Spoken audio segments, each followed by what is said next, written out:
City News Break. Bukod sa mga karaniwang kaso na kinasasangkutan ng mga pusa at aso, naitala rin ang mga kaso ng kagat mula sa baboy at unggoy sa lungsod ng Tabuk. Base sa talaan ng City Health Services Office o CHSO. Ayon kay Gigi Mukay, Nurse 1 ng CHSO, sa higit 1,592 na kaso ng kagat ng hayop na naitala mula Enero hanggang Hulyo ng taong ito.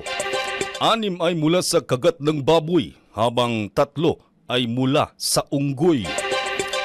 Ibinahagi rin ni Mukay na ang mga hayop na ito ay maaaring magdala ng rabies, kaya't ang mga pasyenteng dinadala sa kanyang tanggapan ay itinuturing na parang nakagat ng hayop na may dalang rabies.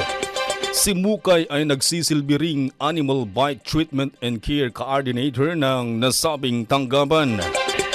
Ipiniliwanag rin ni City Health Officer Dr. Henrietta Bagayaw na ang mga hayop na may rabies ay nakakahawa at maaring maipasa ng virus sa ibang uri ng hayop at sa mga taong nakagat nila. Nakategorize the animal bite. When we say categorize,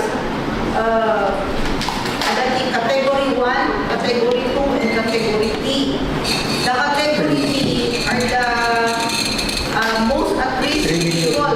So these are the animal bite clients na bitten from the neck to the head and with multiple bites. So they get prone to rabies. Okay? Very fatal. Once you have the rabies virus in your system, it's irreversible.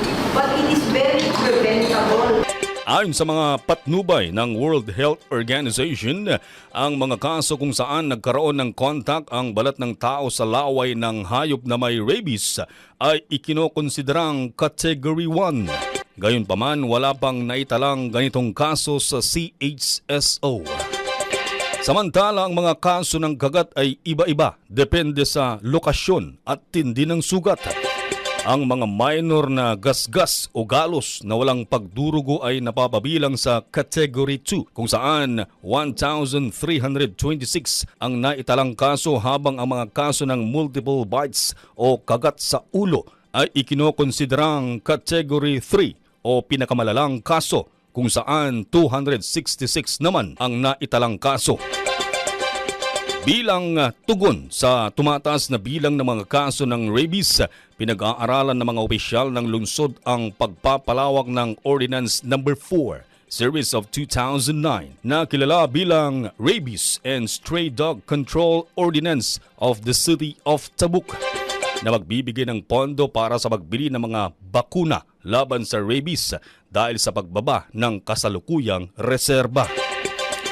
Upang makatulong sa pag-iwas sa karagdagang pagkalat ng rabies virus sa mga tao at ibang uri ng hayop, pinaalalahanan ng pamahalang lungsod ang mga may-ari ng alagang hayop na pabakunahan ang kanilang mga aso at pusa. Hindi pa nagbakuna ko mga multi-partners tayo from the vet.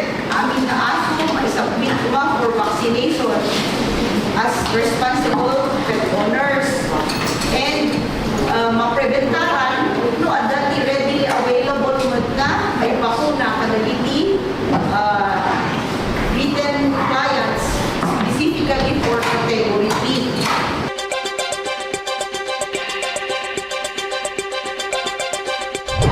At yan ang balita para sa oras na ito.